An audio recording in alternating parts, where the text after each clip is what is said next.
ओम शांति। आज का प्रातः क्लास है 28 अप्रैल 1968। ये स्कूल अथवा पाठशाला है। और किसकी पाठशाला है? आत्माओं की पाठशाला है। ये तो जरूर है, आत्मा शरीर बगैर कुछ सुन नहीं सकती है। जब कहा जाता है आत्माओं की पाठशाला तो समझना चाहिए कि आत्मा शरीर बगैर तो समझ नहीं सकती। तो फिर कहना पड़ता है जीवात्मा। अभी जीवात्माओं की पाठशाला तो सभी है, इसलिए कहा जाता है ये आत्माओं की पाठशाला। और यहाँ परमपिता परमात्मा आकर के पढ़ाते हैं।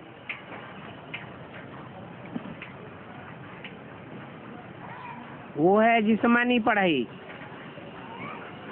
और ये है रूहानी पढ़ाई जो कि बेहद का बाप आकर के पढ़ाते हैं। तो ये हो गई गॉड फादरली यूनिवर्सिटी। इसलिए भगवान वाच है, परंतु ये कोई भक्ति मार्ग नहीं है। ये तो पढ़ाई है। स्कूल में पढ़ते हैं वो कोई भक्ति है क्या? भक्ति मंदिर टिकाने आदि में होती है और पाठशाला में होती है पढ़ाई। तो ये पाठशाला है। और पढ़ाते कौन है? भगवान वाच। और कोई पाठशाला में भगवान वाच नहीं कहा जाता।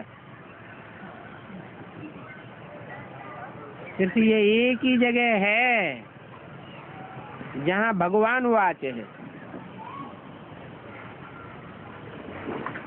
ऊंच से ऊंच भगवान को ही ज्ञान का सागर कहा जाता है, वो ज्ञान दे सकते हैं। बाकी तो जो भी सभी भक्ति मार्ग में है वो है भक्ति। और भक्ति के लिए बाप ने समझाया है कि भक्ति दुर्गति है।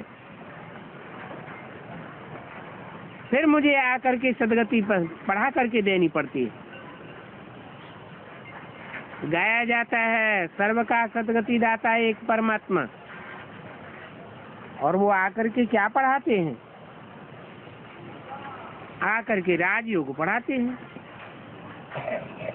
आत्मा सुनती है शरीर द्वारा। और कोई कॉलेज में भगवान वाच नहीं है। भारती है जहाँ शिव जयंती मनाई जाती है। भगवान तो निराकार है, फिर शिव जयंती कैसे मनाते हैं? जयंती तब होती है जब पहले शरीर में प्रवेश करते हैं। कोई का भी जन्मदिन होता है बाद में। पहले तो आत्मा गर्भ में प्रवेश करती है ना। तो बाप कहते हैं मैं गर्भ में कभी प्रवेश नहीं करता हूँ।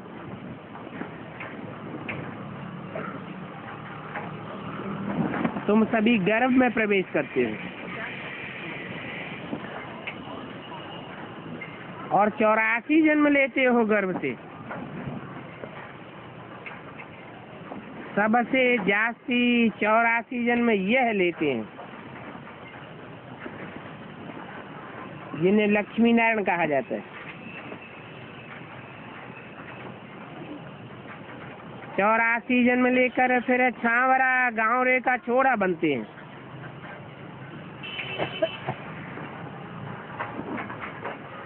लक्ष्मी नारायण कहो व राधे कृष्ण कहो। राधे कृष्ण है बचपन में। और जब जन्म लेते हैं तो स्वर्ग में लेते हैं। उसको वैकुंठ कहा जाता है। पहला नंबर जन्म इनका है, तो 84 जन्म भी यही लेते हैं। श्याम सुंदर, सुंदर सो फिर श्याम। ये कृष्ण सभी को प्यारा लगता है। कृष्ण का जन्म तो होता ही है नई दुनिया में, फिर पुनर्जन्म लेते लेते आकर पुरानी दुनिया में पड़ते हैं, पतित बन जाते हैं। फिर पतित तो पावन, पतित श्याम, पावन सुंदर। ज्ञान शिक्षा पर बैठने से पावन बनते हैं और काम शिक्षा पर बैठने से पतित बनते हैं। बाप समझाते हैं, इस समय सभी काम शिक्षा पर बैठ काले हो गए।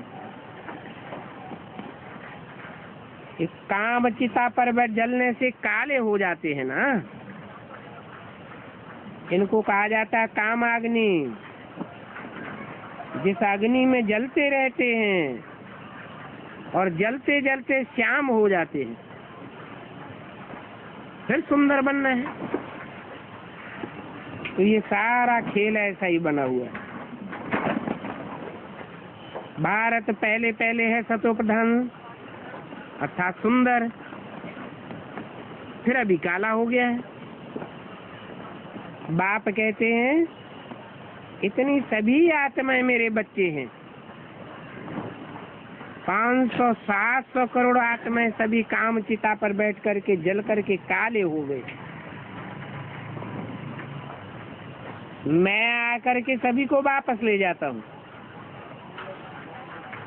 ये सच चक्र ही ऐसा है। फूलों का बगीचा तो फिर कांटों का जंगल बन जाता है। जंगल को बगीचा नहीं कहा जाता है। जंगल में तो जनावर जैसे कि एप्स रहते हैं। बाप समझाते हैं, तुम बच्चे कितने सुंदर विश्व के मालिक थे, अभी फिर वैसे बन रहे हो। ये लक्ष्मी नारायण विश्व के मालिक थे ना। ये 84 जन्म भोग अभी फिर ऐसे बन रहे, अर्थात इन्हों की आत्मा ऐसी बन रही है। आत्मा अभी पढ़ रही है। ये कोई भक्ति नहीं है, पढ़ाई है। भक्ति से तो पूरी दुर्गति हो जाती है। और तुमने सबसे जास्ती भक्ति की, तो तुम्हारी सबसे जास्ती दुर्गति हुई है। शुरू में भक्ति तुम ही करते हो, तो प्रधान भक्ति करते हो, बाद में तमो प्रधान भक्ति भी तुम ही करते हो। देवताएं वाम मार्ग में जाते हैं। वाम मार्ग कहा जाता है विकारी मार्ग को। इतने जन्म पवित्र मार्ग में थे, इतने जन्म अपवित्र, तो वो पवित्र प्रवृत्ति मार्ग वाले। और सन्यासी है निवृत्ति मार्ग वाले। वो कब राजयोग नहीं सिखला सकते। वो तो सुख को काग विष्ठा समान समझते हैं। तुम कहते हो ये सुख है मनुष्यों को कांग विष्ठा समान, अल्पकाल क्षण भंगुर सुख है। सतयुग में तो तुमको इतना अपार सुख मिलता है जो बाप को भी याद करने की दरकार नहीं रहती। गायन भी है ना, दुख में सुमिरन सब करें, सुख में सब करें न कोई। किसका सुमिरन? बाप का सुमिरन। इतने सभी को थोड़ा ही सुमिरन करना है। देवताएं तो कितने ढेर हैं, भक्ति मार्ग में कितने सुमिरन करते हैं, जानते तो कुछ भी नहीं। कृष्ण कब आया, वो कौन है, कुछ भी पता नहीं। कृष्ण और नारायण में भी भेद क्या है ये भी कोई नहीं जानते। शिव बाबा है ऊंचे से ऊंचे, फिर उनके नीचे ब्रह्मा, विष्णु, शंकर।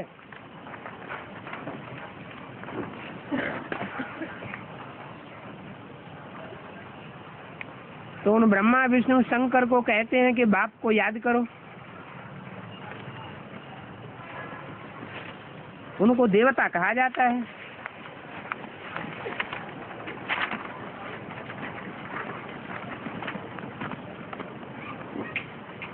28 अप्रैल सन 68 की वाणी का दूसरा पेज। यहाँ के जंगली लोग तो सभी को भगवान कह देते हैं, भगवान सर्वव्यापी है। बाप कहते हैं ये सर्वव्यापी तो माया के 5 विकार हैं। एक एक के अंदर माया के 5 विकार हैं। मैं तो एक व्यापी हूँ, परंतु उस एक में भी माया के 5 विकार व्यापक हैं।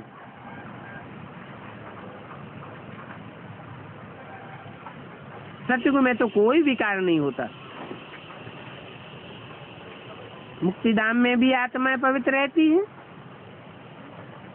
अपवित्रता की वहां कोई बात ही नहीं। तो ये रचयिता ही आकर के अपना परिचय देते हैं,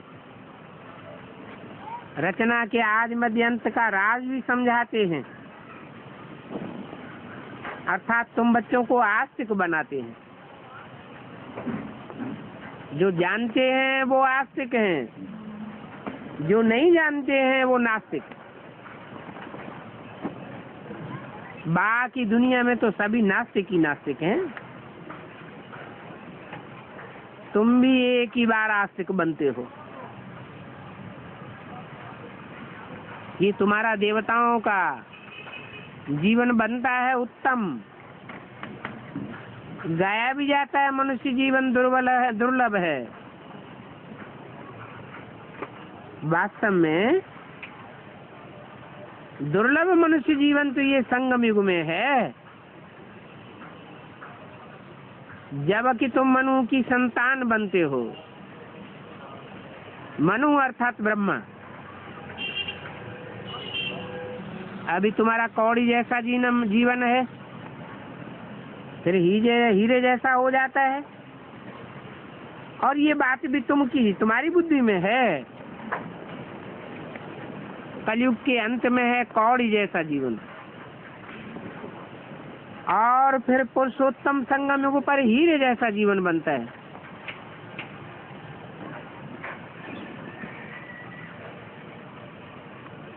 इन लक्ष्मी नारायण को हीरे जैसा जीवन वाला नहीं कहेंगे, क्योंकि ये तो देवताएं हैं। तुम तो ब्राह्मण बनते हो, और ब्राह्मण तो भगवान बाप को पहचानते हैं। तुम्हारा हीरे जैसा जन्म है, और तुम ही ईश्वरीय संतान हो। या तुम कहते हो हम ईश्वर के संतान हैं, ये दैवी संतान है। कौन? किनको दैवी संतान कहें, किनको ईश्वरीय संतान कहें? पहले पहले दैवी संतान कौन है? सतयुग के लक्ष्मी नारायण को कहेंगे ये पहले पहले दैवी संतान है, और उनको जन्म देने वाले ईश्वरीय संतान हैं। तो यहाँ तुम कहते हो हम ईश्वरीय संतान हैं, तुम डायरेक्ट नरसिंह नारायण बनते हो, कहते हो ईश्वर हमारा बाप है, वो हमको पढ़ाते हैं, क्योंकि वो ज्ञान का सागर है ना। राजयोग सिखाते हैं। गीता में जो भगवान वाच है वो तो भगवान वाच ही रंग हो गया, क्योंकि नाम कृष्ण का डाल दिया। कृष्ण का नाम डालने से गीता को बिल्कुल ही खंडन कर दिया है। उसमें नाम होना चाहिए शिव बाप का। बाप के बदली फिर नाम दे दिया है पतित को पावन जिसको बनाते हैं उनका।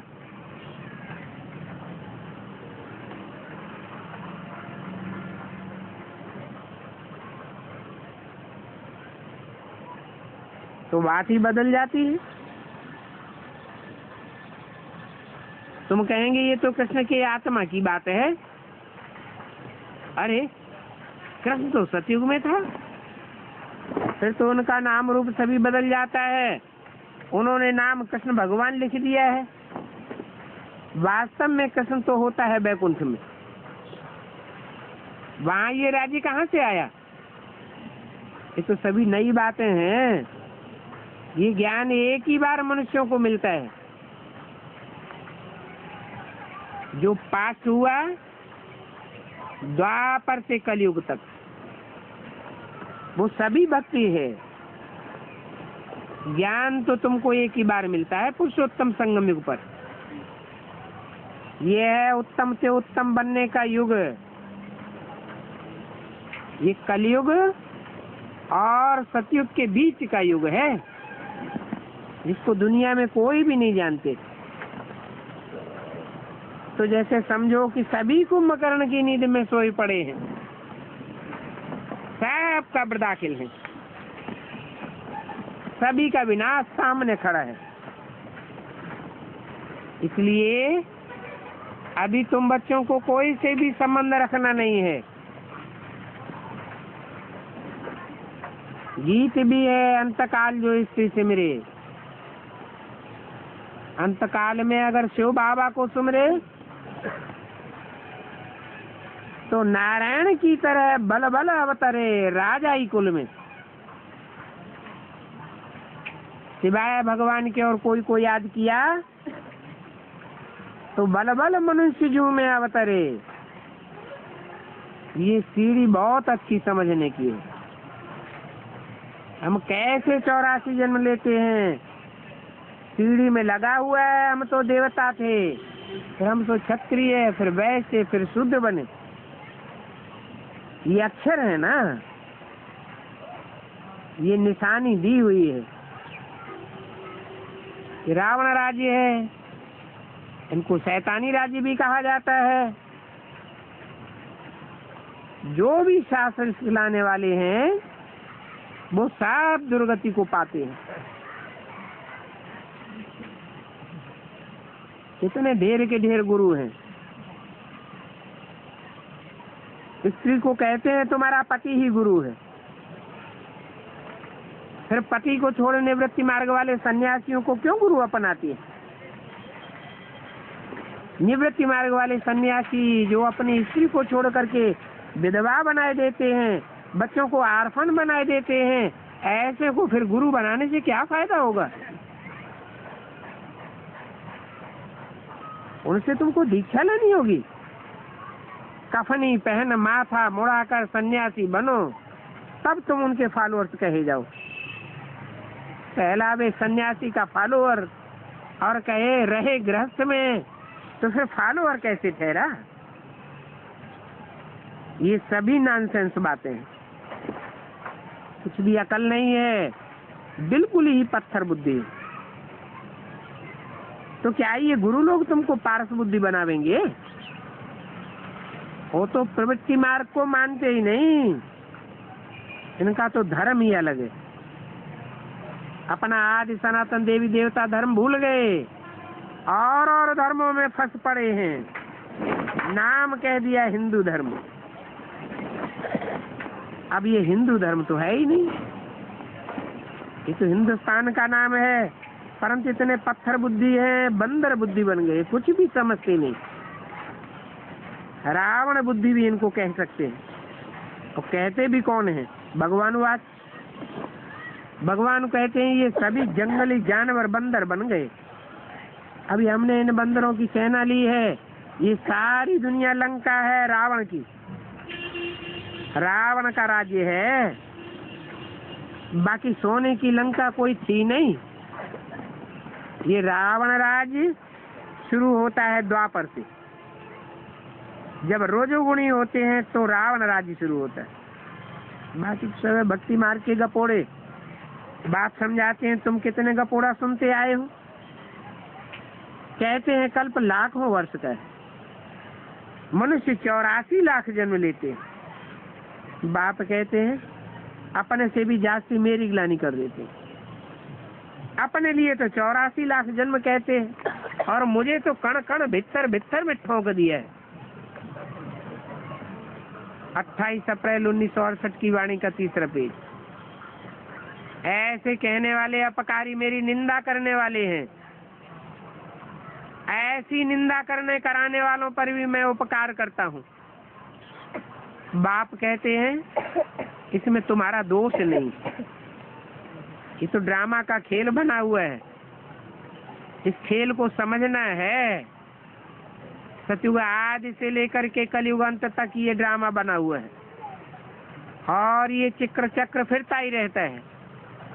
ये सिवाय बाप के और कोई समझाए भी नहीं सकता। ये बाप है सभी आत्माओं का बाप। वो आकर के शरीर में प्रवेश करते हैं, गर्भ में प्रवेश नहीं करते हैं। तुम सभी ब्रह्मा कुमार कुमारियां हो, तुम ब्राह्मण हो, ईश्वरीय संतान। तुम ईश्वरीय परिवार में बैठे हो। सतयुग में होगा दैवी परिवार। इस पुरुषोत्तम संगम युग पर होता है ईश्वरीय परिवार। बाप संभालते भी हैं, नहीं तो ईश्वरीय परिवार कैसे कहा जाए। पढ़ाते भी हैं, फिर गुलगुल बना करके साथ में ले जावेंगे। डर्टी ब्रूट से देवता बनाए देते हैं। डर्टी ब्रूट को असुर डेविल कहा जाता है। सभी हैं आसुरी संप्रदाय और सतयुग में होते हैं दैवी संप्रदाय। कलयुग में है आसुरी संप्रदाय।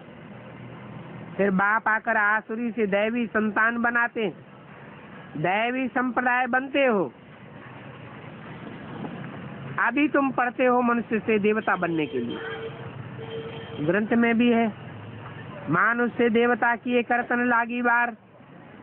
इसलिए इनको जादूगर कहा जाता है। मनुष्य से देवता बनाने में कितना टाइम लगता है? ब्रह्मा तो दाढ़ी मूछ वाला मनुष्य है ना। दाढ़ी मूछ वाले मनुष्य से देवता बनने में कितना टाइम लगता है? 1 सेकंड लगता है। तो जादू हुआ ना। नरक को स्वर्ग बनाना ये जादू का खेल है।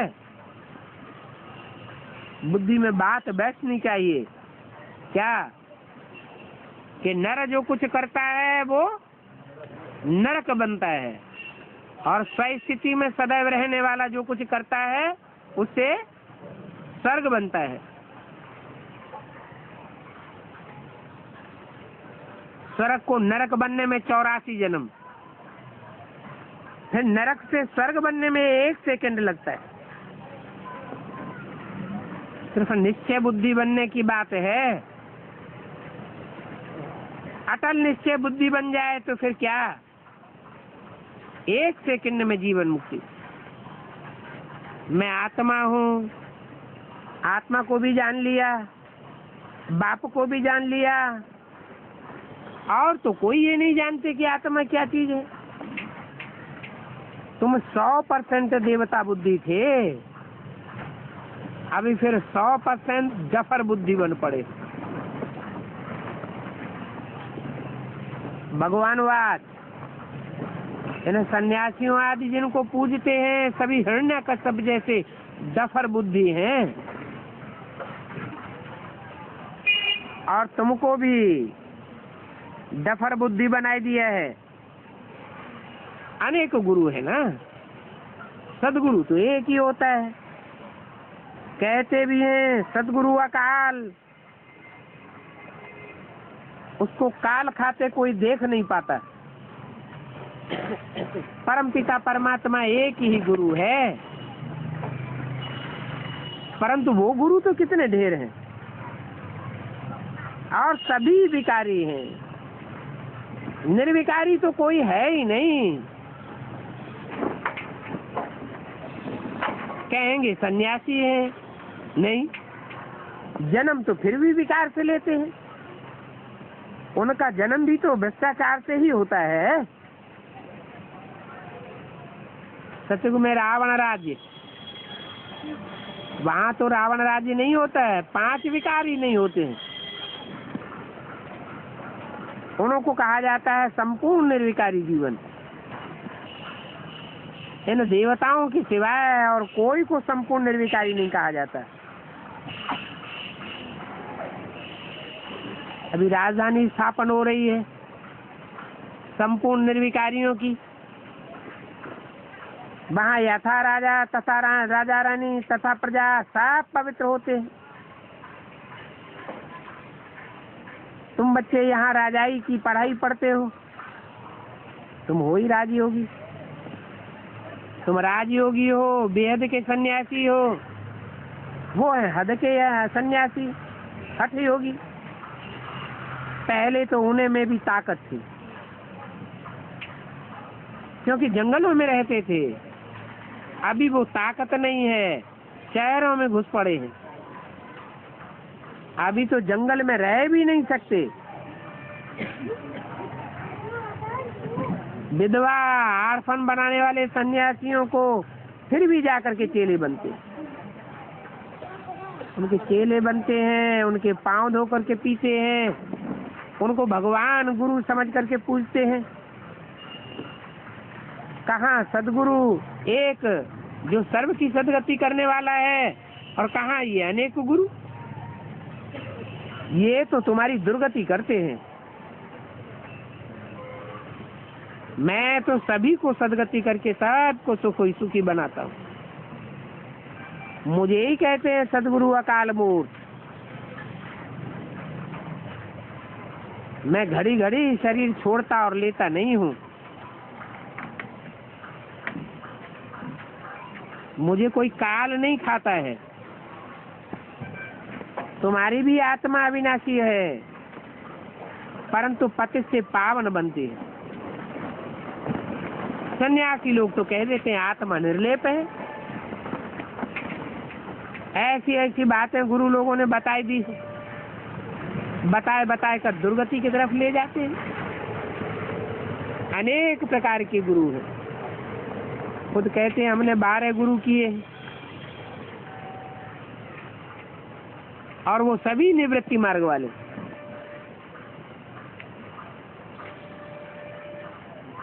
ड्रामा का राज भी बाप ने बताई दिया। रचयिता की रचना के आदि मध्य अंत को नॉलेज बाप आकर के बताते हैं। कोई भी मनुष्य ये नॉलेज समझा नहीं सकता। वही ज्ञान का सागर बाप है। वही तुमको मनुष्य देवता बनाने वाला है। डबल सिर ताज बनाते हैं। तुम्हारा जन्म कौड़ी जैसा था, अभी तुम हीरे की जैसी चमक वाले बनते हो। तुम्हारी बुद्धि में हीरे की तरह ज्ञान चमचमाता रहता है। भले दुनिया में अंधकार हो जाता है, परंतु तुम हीरे के मिसल चमचमाते रहते। बाप ने मंत्र का भी अर्थ समझाया है। वो तो कह देते हैं आत्मा सो परमात्मा, परमात्मा सो आत्मा। कह देते हैं सो हम, अर्थ लगाते हैं सो भगवान सो हम भगवान।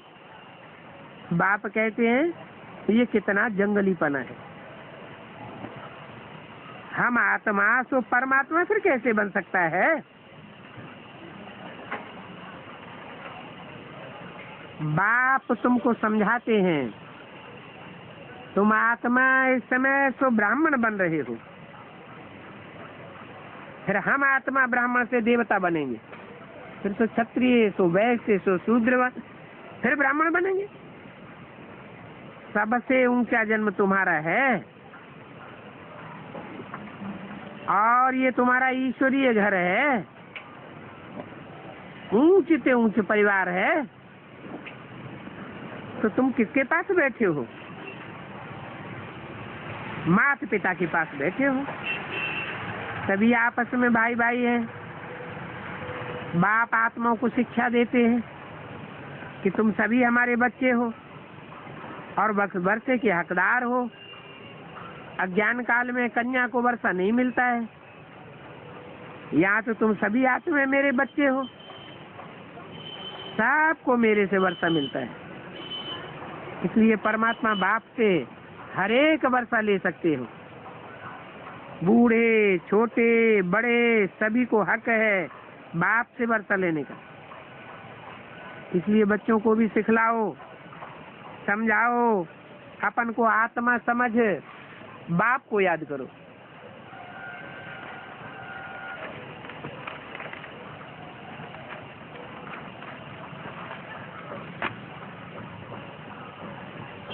ऐसा करेंगे तो पाप कट जाएंगे। 28 की वाणी का चौथा पेज। भक्ति मार्ग वाले इन बातों को कुछ भी समझते नहीं है। वो तो जैसे इडियट कांटे बन करके बैठे हैं। ये भी बच्चों को समझाया है, द्वापर से ही रावण राज्य शुरू होता है, तब वाम मार्ग में जाते हैं। वो ही निर्विकारी देवता थे, फिर विकारी बन जाते। देवता ही फिर विकार में जाते हैं। उन विकार में जाने वाले देवताओं की निशानियां जगन्नाथ मंदिर में बनी हुई है। वो वाम मार्ग के चित्र हैं। उनको देख करके पतित मनुष्य कहते हैं देवताएं तो विकार में जाते। निशानियां हैं, पर इसका अर्थ तो समझते ही नहीं है। वही देवताएं वाम मार्ग में जाने से विकारी बन जाते हैं। ऐसे बहुत जगह अच्छी चित्र रखे हुए। कल तुम भक्ति करते थे, आज नहीं करते हो। अभी तो तुमको बाप से वर्षा लेना। रावण से आधा कल्प तुमको साफ मिला है। पुनर्जन्म लेते लेते तुम्हारा ये हाल हुआ है। भारत सारा ही श्रापित हो गया है। रावण श्राप देते हैं, राम वर्षा देते हैं। ये खेल ही इस समय वर्षे का है और श्राप का है। रावण राज्य में तुम सीढ़ी गिरते हो, राम आकर फिर तुमको वर देते हैं देवता बनने के लिए। तो रावण राज्य और राम राज्य। रावण राज्य को घोर अंधियारा कहा जाता है, राम राज्य को घोर सोझरा कहा जाता है। चारों ओर रोशनी ही रोशनी हो जाती है। इसलिए शिवरात्रि कहते हैं, रात्रि में आते हैं और सोझरा हो जाता है। कृष्ण की जयंती कही जाती है। कृष्ण की जयंती होती है तो अमृत वेला हो जाती है। शिवरात्रि है कोई जानते भी नहीं है। बाप कहते हैं ये तो घोर अंधियारा है। अर्थात द्वापर से रावण राज्य शुरू होता है, फिर घोर अंधियारे में मैं आता हूँ घोर सोझरा करने के लिए। अज्ञान अंधेर विनाश हो जाता है। भक्ति मार्ग में दर दर भटकने का कितना होता है। गीता की रिजल्ट कुछ भी नहीं दिखाई। दिखाते हैं पिछाड़ी में 4 पांडव बचे, वो भी पहाड़ आदि में जाकर के गल मरे, प्रलय हो गई। ये सभी है मनुष्यों की बनाई हुई भक्ति मार्ग की शास्त्र। ऐसा कुछ होता नहीं है कि सृष्टि खलास हो जावे। मैं तुमको इन सभी वेदों शास्त्रों का सार समझाता हूँ। वास्तव में सुधरे हुए मनुष्यों में 5 पांडवों की गति रीति बताई है। दुनिया में 10 धर्म हैं। 10 धर्मों में से 5 धर्म हैं सुधरने योग्य और 5 धर्म हैं अनसुधरेले। सूर्यवंश, चंद्रवंश, बौद्धि और सन्यासी और सिख, ये सुधरने योग्य जातियां हैं। धर्मवंशियों को, इन धर्मवंशावलियों को सुधरने का मौका मिलता है, भगवान आकर के सुधारते हैं। तो ये कैटेगरी दिखाई गई, युधिष्ठिर जैसी आत्माओं की कैटेगरी, भीम जैसी आत्माओं की कैटेगरी, अर्जुन जैसी आत्माओं की कैटेगरी। 5 प्रकार के सुधरने योग्य मनुष्य हैं। भक्ति मार्ग में तो देखो कितना भटकाते हैं।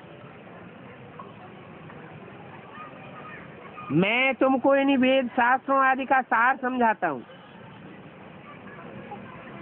नहीं तो ये दुर्गति में ले जाने वाले शास्त्र हैं और सभी झूठे हैं। झूठी माया, झूठी काया, 5 विकार ही झूठा बनाते हैं। यहाँ तक कि तुम्हारी आत्मा भी झूठी बन जाती है। साधु संत आदि कुछ भी कहेंगे तो बोलेंगे झूठ। सत्य बतलाने वाला तो सदगुरु एक ही है, बाकी तो सभी झूठ ही झूठ, सत्य की रत्ती नहीं। सदगुरु आधा कल्प के लिए तुम्हें राज्य दे करके जाते, झूठे गुरु सभी गवाए देते हैं। फिर ऐसा गुरु करने से फायदा ही क्या, जो सब कुछ गवाए देवे। तो एक को याद करना चाहिए ना। भक्ति मार्ग में गाते भी हैं, आप आवेंगे तो हम सभी को त्याग करके एक आपके बनेंगे। तो अभी बाप मिला है तो और किसको भी याद नहीं करो, अपन को आत्मा समझो, जो बाप को याद करो तो तुम्हारे सारे पाप कट जाएंगे। मूल बात है ही याद की। अंत काल में शरीर या कोई भी संबंधी धन दौलत आदि याद आती है तो फिर पुनर्जन्म लेना पड़ेगा। काशी करवट भी बनारस में जाकर के खाते हैं, अभी वो बंद कर दिया है। तुमने भी तो काशी करवट खाया है ना।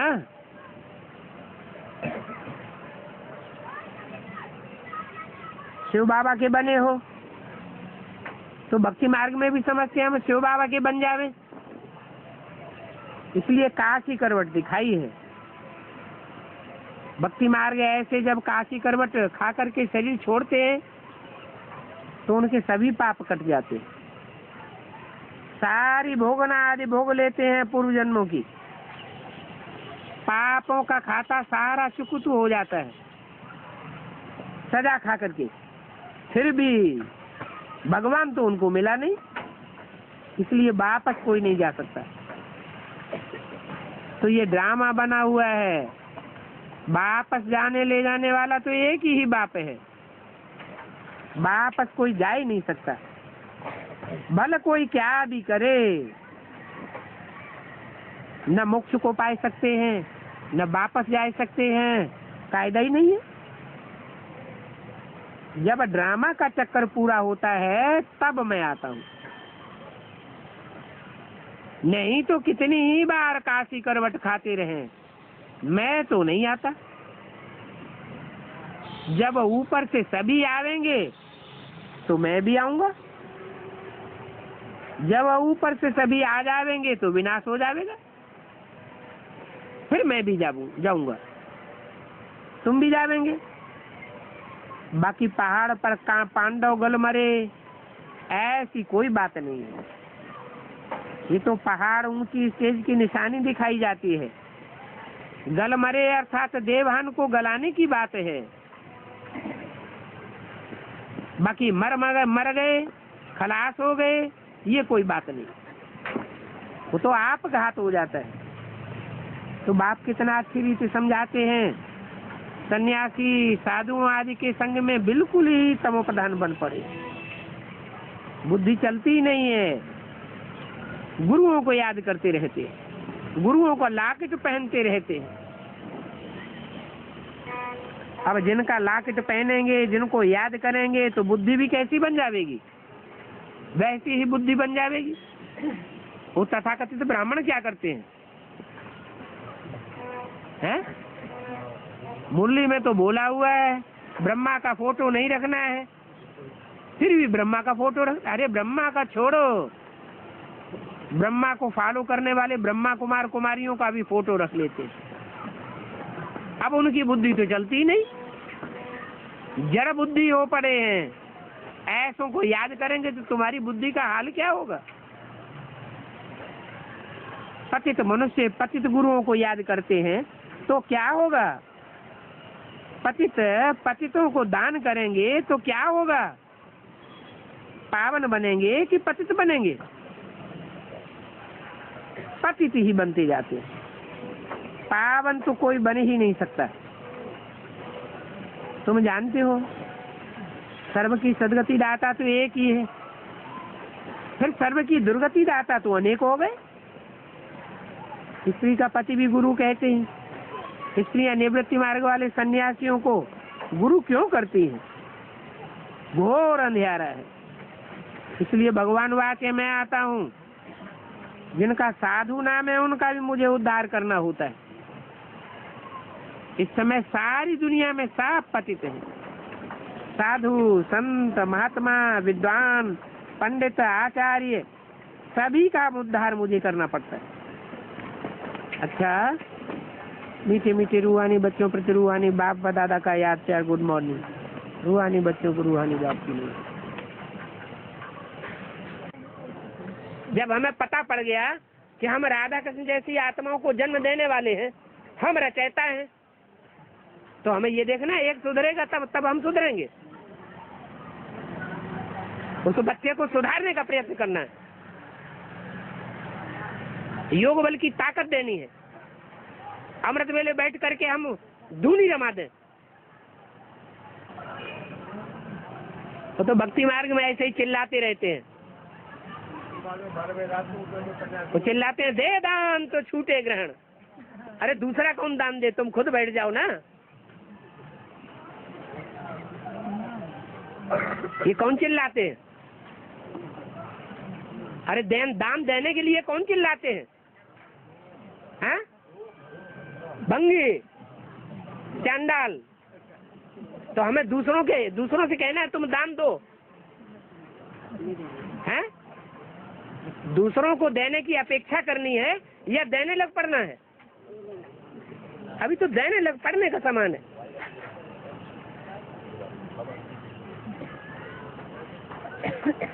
और वास्तव में 35 कोट देवता आया है, 35 कोट गणना किया। कोट माने तरह की है, कोट माने तरह भी होता है।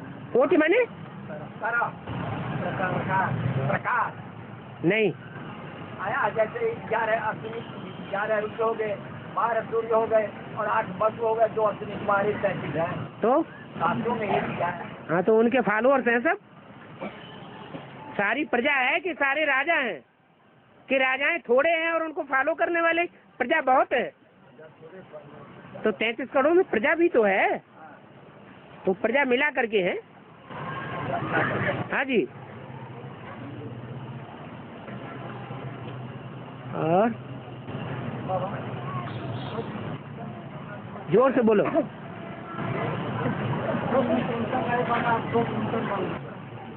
प्रश्न चित्त नहीं बनना है, प्रसन्न चित्त बनना है। लेकिन कहने से थोड़ा ही आएगा, अंदर से प्रश्न आएगा तो उसको दबा के रख देंगे तो फायदा होगा या नुकसान होगा? है? नुकसान होगा। लेटरिन आए और कोई दबा के रख दे तो अंदर कचरा बढ़ता जाएगा, बीमारी बढ़ेगी या बीमारी खत्म हो जाएगी? बढ़ेगी बीमारी। इसलिए प्रश्न ना आना तो अच्छी बात है, सदैव प्रसन्न चित्त रहना अच्छी बात है। लेकिन अगर किसी को प्रश्न आता है खुदान खास्ता, तो उस प्रश्न को अंदर दबोच नहीं देना है कि अरे हम तो सबके सामने नीचे साबित हो जाएंगे, हम विधर्मी साबित हो जाएंगे, दूसरे धर्म की आत्मा साबित हो जाएंगे। नहीं, जो भी कचरा अंदर आया है उसको बाहर निकाल देना चाहिए। और जब बाबा खुद कचरा लेने के लिए आया हुआ है, अपना सारा कचरा मुझे दे दो, और 84 जन्मों में कहीं नहीं मिलेगा जो भरी सभा में कहे कि अपना कचरा मुझे दे दो।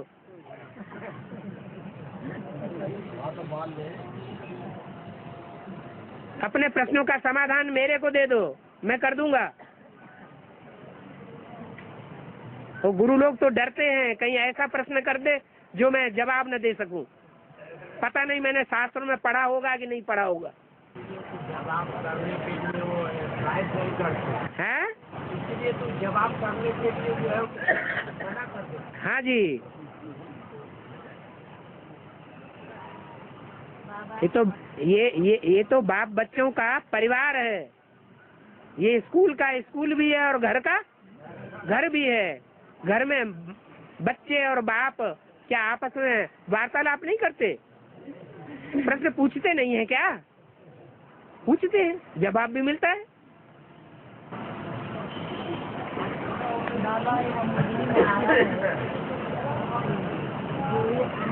क्लास न करे उसको दोबारा फिर भर्ती करना पड़ेगा।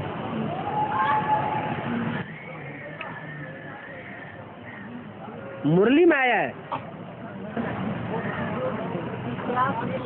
बाबा ने ये बोला है, कोई बच्चा 2 महीने तक अगर चिट्ठी भी नहीं लिखता है, बाबा से कोई कनेक्शन नहीं है उसका, क्लास भी नहीं करता है, क्लास का हाजिरी रजिस्टर भी बाबा के पास नहीं पहुंचता है, तो बाबा समझते हैं वो बच्चा क्या हुआ है? मर गया। जब मर गया तो फिर उसे दोबारा भट्टी भी करनी पड़े, दोबारा जिंदा होना पड़े, ज्ञान की संजीवनी बूटी लेनी पड़े, और दोबारा मैंने भट्टी किया तभी भी ज्ञान नहीं आता है।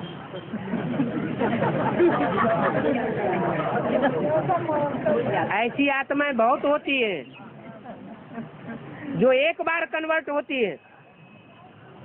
क्या 63 जन्मों में एक बार कन्वर्ट नहीं होती है? एक बार कन्वर्ट हुई, फिर अपने धर्म में आ गई, फिर दूसरी बार कन्वर्ट हो गई दूसरे धर्म में, फिर तीसरी बार कन्वर्ट हो गई बराबर कर है। आपको बराबर कर दे। हाँ, तो क्या हुआ? तो ज्ञान आना चाहिए। ज्ञान आना चाहिए। ज्ञान माने क्या? यहाँ बैठे कैसे हैं अगर ज्ञान नहीं है तो? आपके अंदर बाप की पहचान नहीं है तो यहाँ कैसे बैठ गए? पहचान है तो ज्ञान है। ज्ञान माने जानकारी। किसकी जानकारी? मुख्य जानकारी किसकी होनी चाहिए? बाप की जानकारी। एक जानकारी में दुनिया की सारी जानकारी भरी हुई है, और कुछ करने की दरकार नहीं है। सेवा भी नहीं करो,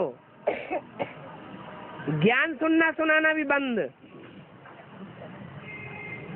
पवित्रता की धारणा भी भले न करो, लेकिन सिर्फ एक याद में डटे रहो, तो क्या रिजल्ट आवेगा?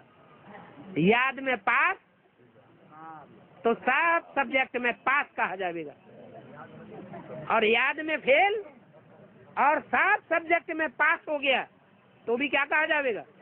फेल का फेल रह जाएगा। इसलिए ऐसे नहीं समझो कि ज्ञान नहीं है। बूढ़ी माताएं होती हैं, सारी जिंदगी बाल बच्चे पैदा करते करते सारी बुद्धि घिस गई घर के चौके में, चूल्हे चौके में, उनमें कोई ज्ञान बैठता ही नहीं। सिर्फ एक बात बैठती है, बाबा की याद, बाबा की पहचान हो जाती है। बाबा कहते हैं अंत में उनमें भी ज्ञान आ जाएगा, गारंटी है।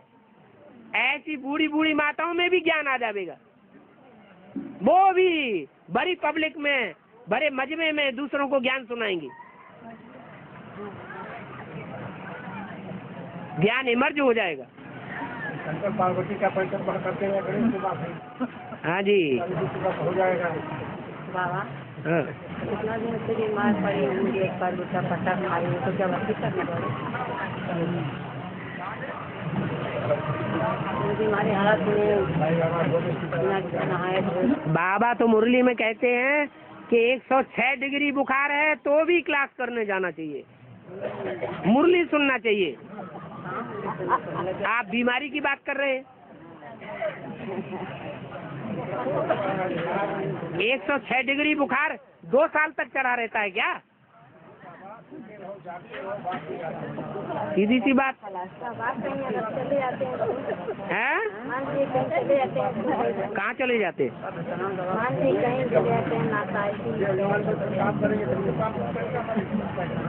जितनी भी समस्याएं ब्राह्मण जीवन में पैदा होती हैं, उन 7 समस्याओं का समाधान रोज की मुरली से मिलता रहता है, लेकिन ध्यान नहीं देते हैं, इसलिए कोई समाधान बुद्धि में बैठता ही नहीं। कोई से पूछने की दरकार नहीं, सिर्फ रोज की मुरली को हम ध्यान से सुनते रहें और अपना समाधान निकालते रहें, सब बातों का समाधान मिलता है। अमृत वेले की याद में रहेंगे तो डबल समाधान मिल जाएगा। अब कुछ करना ही नहीं चाहते तो बाबा क्या करेगा? अगर सीख जाए तो मन तो शांत हो जाएगा, चलेगा। ज्ञान का मन तो क्या करें? तो टिक जाओ ना। भाई का प्रश्न है, अगर हम बीज रूप स्टेज में टिक जाएंगे तो हमारा मनन चिंतन मंथन भी बंद हो जाएगा, तो हमको तो बहुत घाटा हो जाएगा। घाटा हो जाएगा या फायदा होता चला जाएगा? हैं?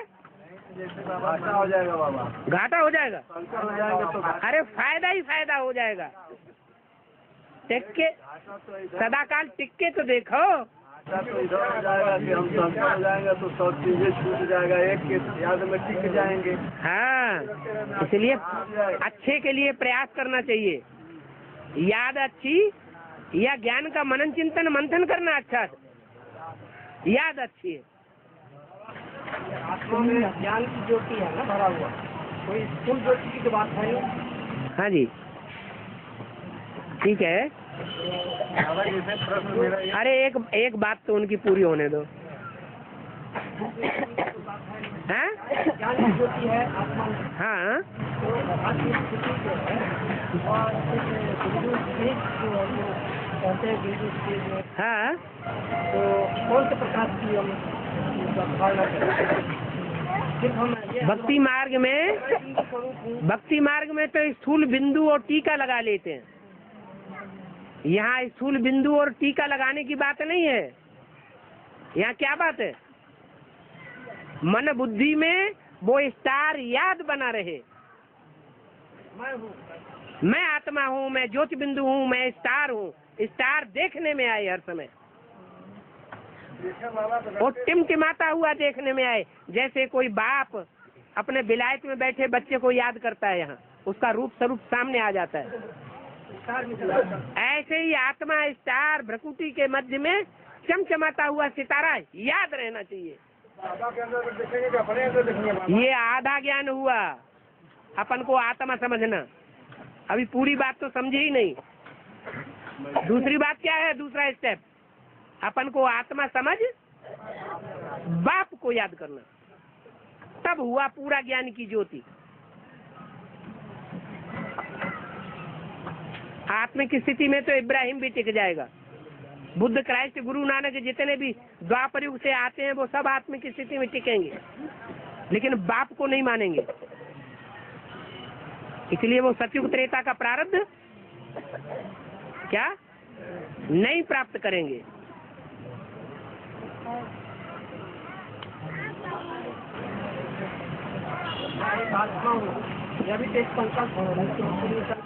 संकल्प नहीं है, वो प्रैक्टिकल अनुभव है।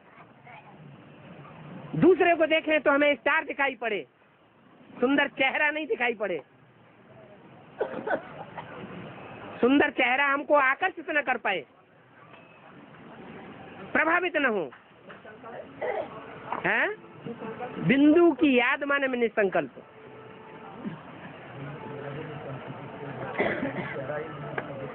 है? हाँ, चेहरा आए तो बाप का याद आए, दूसरा नहीं।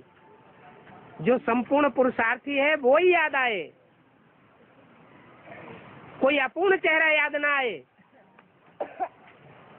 जैसे को याद करेंगे वैसे वैसे ही बनेंगे। और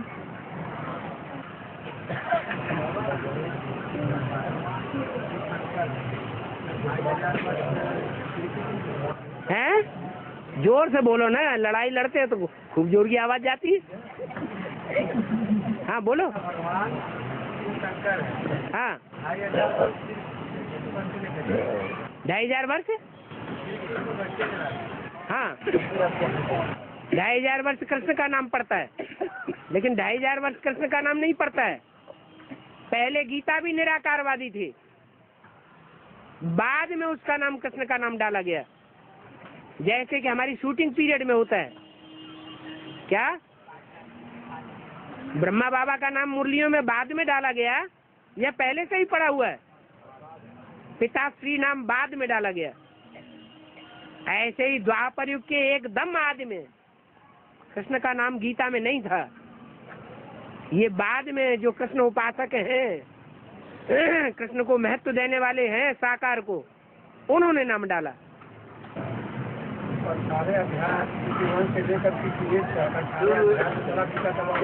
हाँ जी,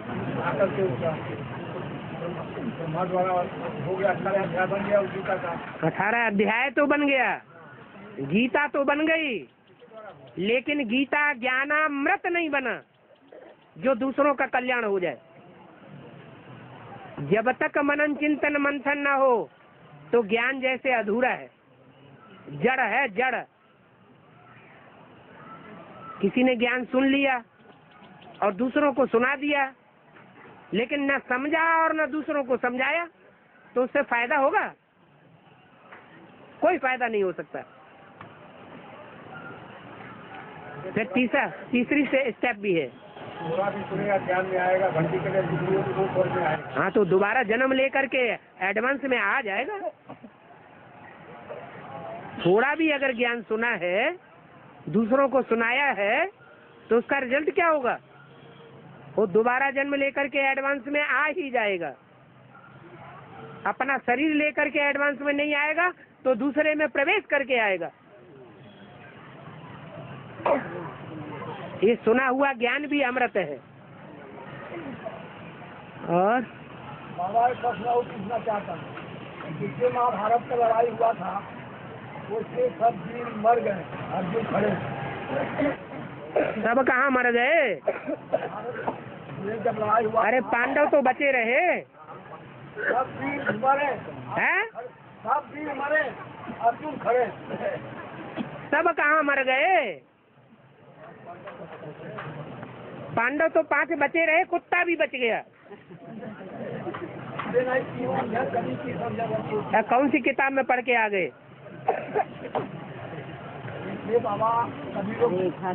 और कभी तो अनेक हुए, ढेर के ढेर हुए। कोई की पांडवों से लड़ाई हो गई, उन्होंने सब पांडव मर गए, ऐसा लिख दिया होगा। कसाई को से पड्डा थोड़ा ही मर जाता है। अरे पंडा की औलाद पांडव सब कैसे मर जाएंगे? उनमें भी कम से कम युधिष्ठिर जैसे जो युद्ध में आदि से लेकर के अंत तक स्थिर रहने वाले हैं, वो कैसे मर जाएंगे?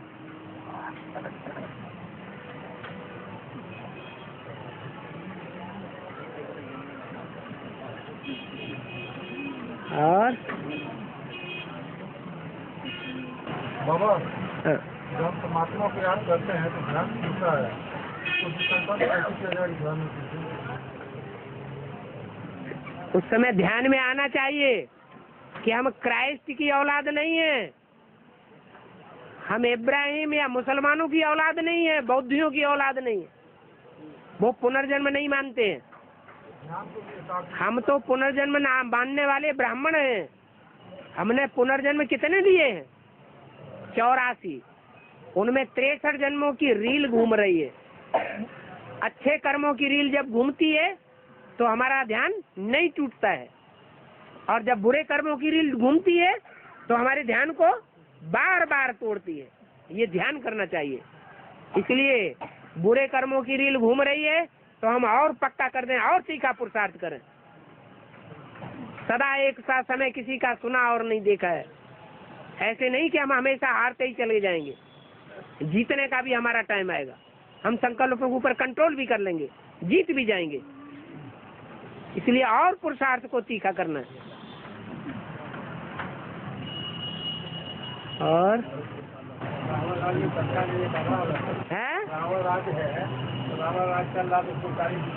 अरे रावण राज्य भले दुनिया में फैला रहे, हमारे ऊपर किसका राज्य है वो तो हम झांक के देखें। हैं? अरे दुनिया में भले किसी का राज्य चल रहा है, लेकिन हमारे ऊपर राज्य किसका चल रहा है? हम अपने अंदर तो झांक के देखें। कहीं कोई संबंधी का प्रभाव तो हमारे ऊपर नहीं है। संबंधी के प्रभाव में तो हम नहीं चल रहे हैं, या कोई गुरुडम का प्रभाव तो नहीं है हमारे ऊपर। हमारे ऊपर बाप का प्रभाव है। हम बाप के राज्य में है या नहीं है? जैसे बाप चलाना चाहता है हम वैसे ही चल रहे हैं या नहीं चल रहे हैं? कहीं विरोधी संकल्प बाप के प्रति तो नहीं चलते हैं।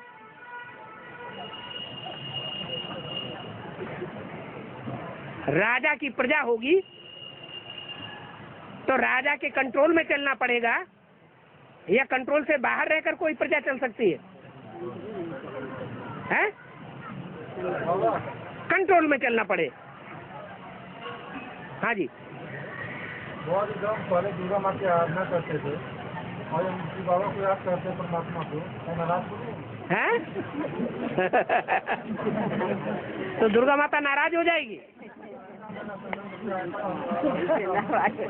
अभी दुर्गा माता है कोई? पहले मानते थे, लेकिन अभी तो बुद्धि में बैठ गया कि अभी इस दुनिया में कोई देवी देवता है? आप बताइए, जो आपने ज्ञान लिया है उस ज्ञान के अनुसार क्या बुद्धि में बैठा है? अभी दुनिया में कोई देवी देवताएं हैं? अभी जो हम पूछ रहे हैं उसका जवाब दीजिए। इस दुनिया में कोई देवी देवताएं हैं कि सब विकारी असुर हैं? बोलो। अच्छा, तुमने 1-2-4 अभी निर्विकारी देवता भी देख लिए? जब देखे ही नहीं तो मानते क्यों हो?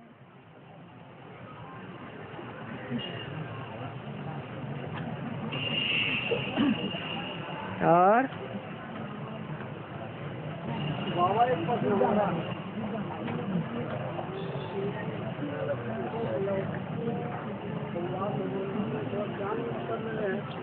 हाथ उठाओ। चल रहे हैं। हाँ जी। लौकी में तो बच्चा है, तो बच्ची की वजह से परिवारों में थोड़ा विवाद हो गया था, तो लोग टेंशन ज़्यादा लिए हैं? ज़्यादा टेंशन लिए, देख करके चलते हैं। ज्ञान को भी अब ऊपर ज़्यादा जलन करते हैं, तो उसके ऊपर थोड़ा हम भी कार्रवाई कर दिए, वो लोग भी कार्रवाई किए थे हमको। तो हमारा फिर वहाँ घर को लगता नहीं है, क्या करें उधर उसको बेच के हटा दें, वहाँ से चले दूसरे जगह कहीं, कि वहीं पर रहे। तुम्हारे में इतनी ताकत है कि हम यहीं रहूं, चले जाऊं। तुम्हारे में इतनी ताकत है कि घर परिवार को संभालते हुए बगुलों के बीच में से हट सकते हो, क्योंकि मुरली में बोला है हंस बगुले इकट्ठे रह न सके। इतनी अगर शक्ति है, इतना अगर त्याग है, इतना अगर वैराग आ गया है पक्का पक्का, तो अलग हो जाने में हर्जा क्या है? अलग तो है, अलग है, लेकिन मतलब घर हमारा जो है उन्हीं को बीच में है, तो घर वहाँ से हटा दे। अच्छा, दूसरी जगह जाएंगे, वहाँ विरोध करने वाले पैदा नहीं होंगे? हो जाएंगे। फिर एक संकल्प आता कि हम जहाँ जाएंगे अगर ब्राह्मण होगा तो वहाँ पर भी होगा, तो फिर तो सब शाम को ही रहना है। हाँ, तो अच्छी बात है ना, मुकाबला करो जहाँ हो। जमीन जायदाद बेचोगे वो सस्ते में जाएगी, दूसरी जगह खरीदोगे वो कॉस्टली मिलेगी, तो घाटा किसको होगा? अपन को ही घाटा हो जाएगा। बाबा जी अगर हम लोग नहीं जानते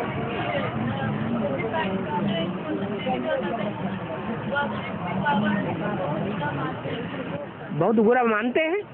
बुरा मानने वालों को मानने दो, उससे क्या होता है? कसाई को से पड्डा मर जाएगा क्या? अरे कसाई कोसेगा, कसाई गालियां देगा, तो कसाई के गालियां देने से हमारा पड्डा पड़िया मर जाएगा क्या? हैं? हंसी उड़ाने दो, अपने मुंह से हंसी उड़ाते हैं, गालियां देते हैं, गिलानी करते हैं, हमको चिपक जाती है क्या? हैं? हाँ तो आपके लिए हैं, आप मानो, हमारे लिए नहीं है। हम तो एक भगवान को मानते हैं, तो हम भगवान को मानते हैं। तुम अपना काम करो, हम अपना काम कर रहे हैं।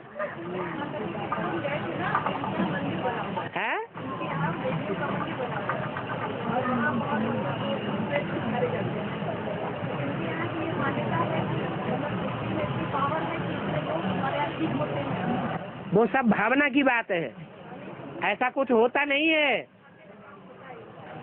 विश्वासम फलदायकम हो जाता है थोड़े समय के लिए।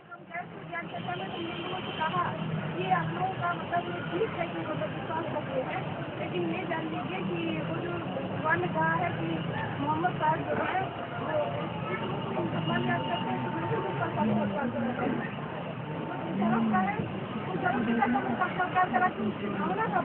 हाँ जी,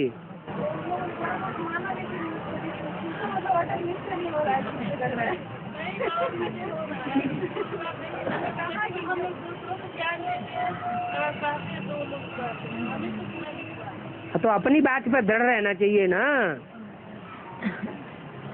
और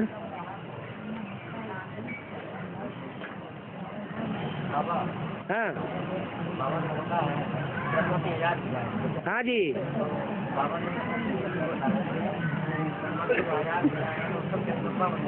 हाँ ब्रह्मा जगदम्बा नहीं है। ब्रह्मा और जगदम्बा अलग अलग हैं क्या? ठीक है,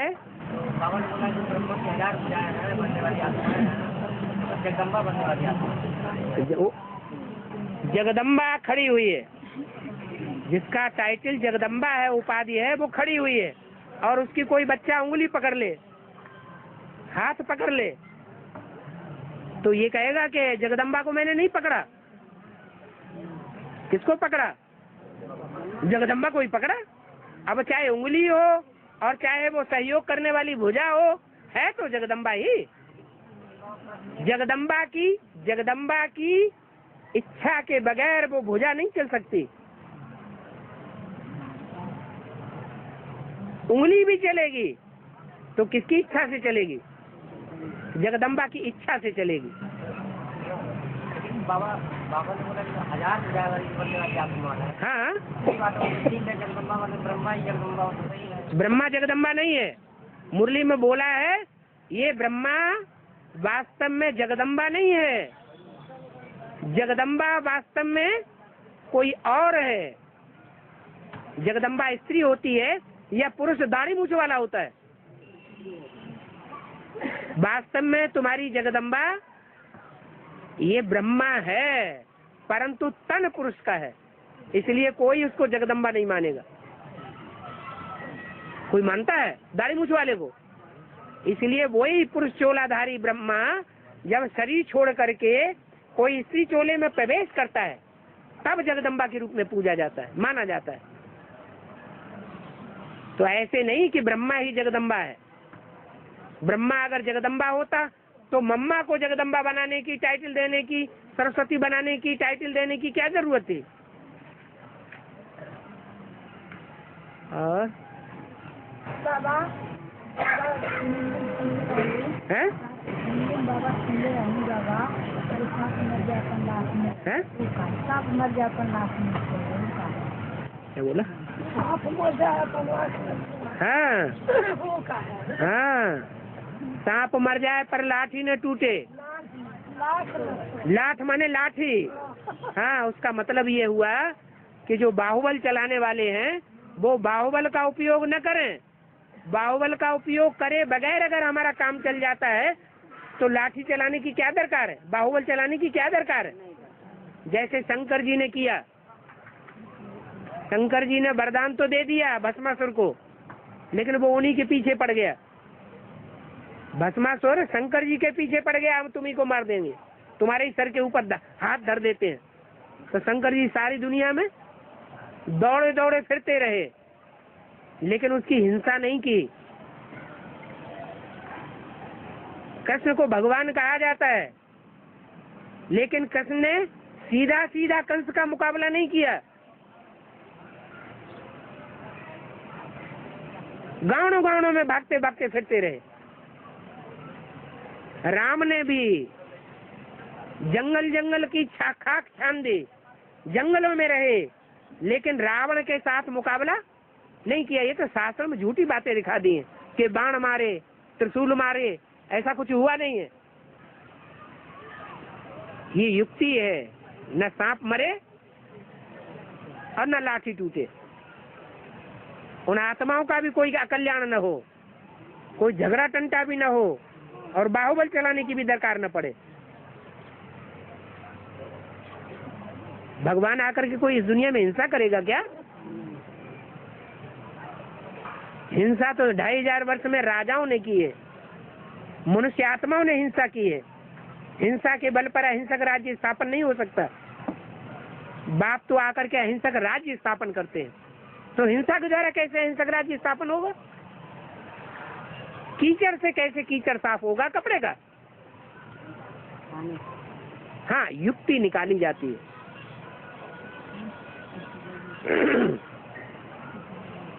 बाबा, कोई सूंड वाले देवता होते हैं?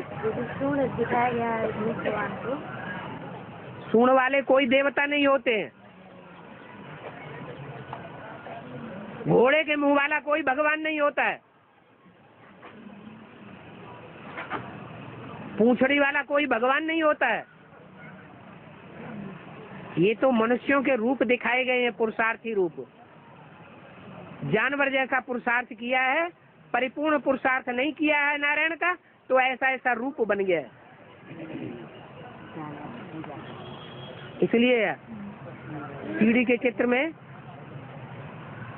हनुमान हो या गणेश हो, उनकी पूजा कौन सी युग में दिखाई गई है? कलयुग में दिखाई गई। द्वापर के आदि में नहीं दिखाई गई, क्योंकि द्वापर के आदि में तो सिर्फ एक ही संपन्न रूप होता है, या तो शंकर या तो नारायण। ओम शांति।